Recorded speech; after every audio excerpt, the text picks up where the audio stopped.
I need to read more about that story, Dan. It's a great story. Now, if you've been around Pennsylvania politics long enough, we had a former governor, Ed Rendell, very into the Eagles, and he would go on talk shows and TV shows talking about the Birds. I think Josh Shapiro's not too far away. I mean, he was breaking it down in the interview we had. Okay. But calling under a fake name. Fake name. I think it was Josh from Juniata. Josh from Juniata. Okay. Mm-hmm. I've never done such a thing. I've never called a show. I've been tempted to. I keep my thoughts to myself. But boy, I was really excied last night. Dan from Duncannon. Dan from Duncannon. That could be it. Or you know, I could pretend to be you maybe.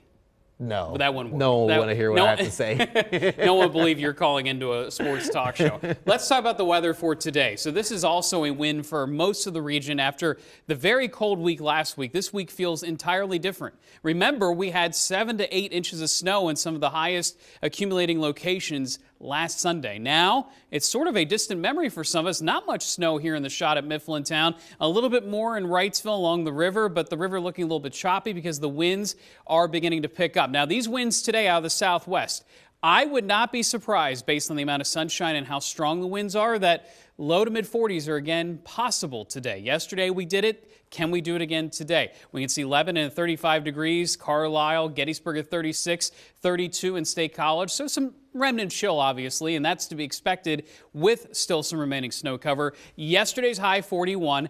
Average high temperature closer to 39 this time of the year, but I'm still kind of blown away. Yesterday's record high temperature was in the 70s. Today, close to 70. It can happen. It just seems like so far away from us right now. So in terms of any records, not seeing that today. Just a nice temperate day for this time of the year. Breeze coming through out of the west and southwest, 5 to 10 miles per hour. But you see all these lines here across the Great Lakes in the northeast. These are lines of equal pressure. And so when we get a lot of these kind of pushing in, that's a sure sign that the winds are picking up. Why? Because there's a pressure change coming. There is a low dropping in from the north. And so when we get one of these, even if it doesn't bring a lot of moisture, we call them clippers, we may get some breezy days ahead. So tonight those winds pick up. Tomorrow will be a blustery day, but notice the model's really backing off on how much in the way of snow showers we could see during the day tomorrow. There's still a chance, but it is certainly not a slam dunk that we get snow showers. Tuesday itself relatively dry. Wednesday too relatively dry, despite the fact there's a second clipper behind the first one coming through.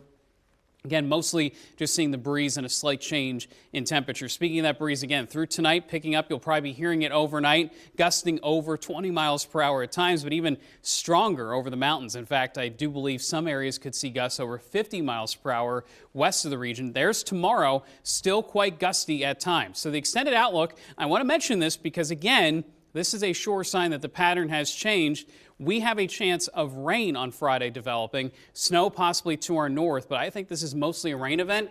And James, I'll show the numbers here coming up in the next half hour, but we do need some rain in addition to the snow we've had. Snow usually has less water content in it, especially when it's a dry snow. So even though we've had some snow this month, it's not enough to help with our rainfall deficit. We had one last year. Now we're developing another one this year. Just something to keep in mind, something in the back of our heads as we get closer to spring. Very interesting. So we need some rain. Okay. That's Thank the you very bottom line. much, Dan. Got it. Up next, credit card debt.